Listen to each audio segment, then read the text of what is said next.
તો અમે માટીનું ઢોકળિયું બનાવ્યું છે. હવે હું તમને ગલ્લો બનાવીને બતાવીશ.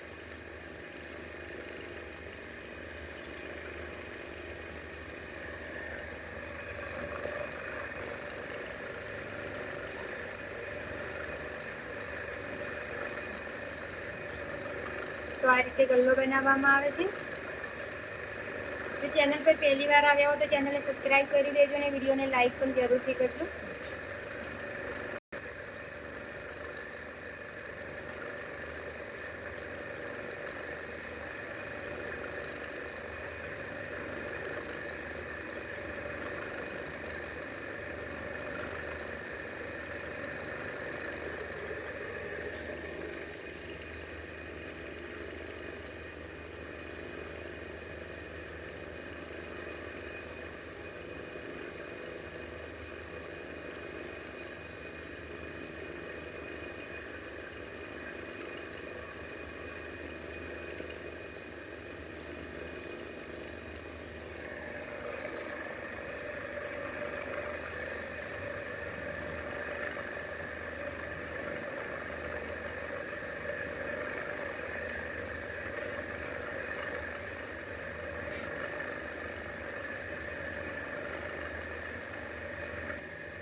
તો આ ગલ્લો આપણો તૈયાર થઈ ગયો છે.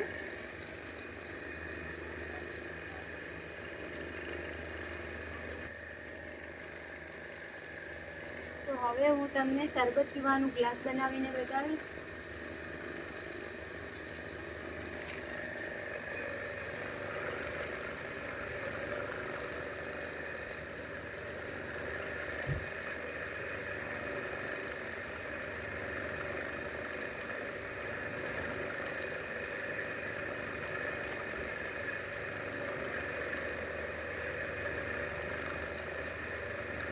બહુ સરસ મજાનું તમે ગ્લાસ બનાવ્યું છે અત્યારે. તો મિત્રો તમે અત્યારે જોઈ રહ્યા છો જે શરબત પીવાનું ગ્લાસ બનાવ્યું છે તેની નીચે બેઠક પણ તમે જોઈ શકો છો. બહુ સરસ મજાની કલાકારી છે, જે માટીની કલા છે ભાઈ. આ તો જેને પહેલી વાર ચેનલ પર તમે આવ્યા હો તો ચેનલને સબસ્ક્રાઈબ જરૂરથી કરતા રહેજો મારા ભાઈ.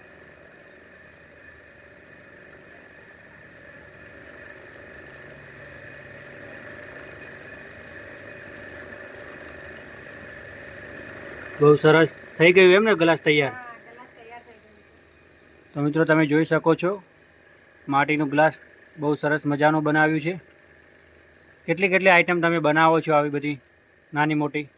નાની મોટી આઈટમ દિવસમાં હું 300 નંગ બનાવી લઉં. આમ તો મને બધી જ આઈટમ આવડે છે. હવે હું કોળિયું બનાવીને બતાવું તમને. તો મિત્રો હવે દિવાળીના જે દીપક કહે છે તે કોળિયા કહો છો આપણી ભાષામાં. તો એ કોળિયા કેવી રીતે બનાવવામાં આવે છે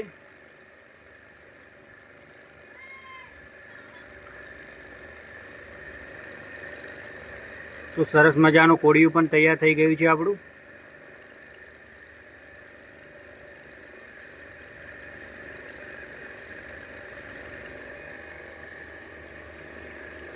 સરસ 5 કોણિયું એમ ને?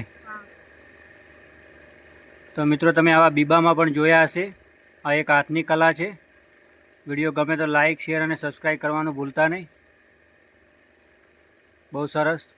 તો તમને કેટલી આઈટમ આવી નાની મોટી બનાવતા ફાવે છે બધી કટલેરીમાં? કટલેરીમાં તો મને ગ્લાસ, તો તો નાની કુલડી આવે છે જે મુહૂર્તમાં કામ આવે છે, એ કુલડી પણ બનાવતા આવડે છે. ગલ્લા જે શરબત પીવાના ગ્લાસ આવે છે, દિવાળીના કોડિયા આવે છે, જે માટીના કટોરા આવે છે, મને હરેક આઈટમ આવડે છે બનાવતા. તો મિત્રો તમે જોઈ શકો છો કે શરબત પીવાના ગ્લાસ આવે છે એ પણ બનાવતા આવડે છે, અને નાના મોટા ગલ્લા અને એવી ઘણી બધી આઇટમો તેમને કટલેરીમાં ફાવે છે. તો બહુ સારી કલાકારી છે. તો આવા વિડીયો જોવા માટે અમારી ચેનલને સબસ્ક્રાઈબ કરજો, લાઈક કરજો. ચલો ઓકે બાય, ફરી મળશું નવા વિડીયોમાં.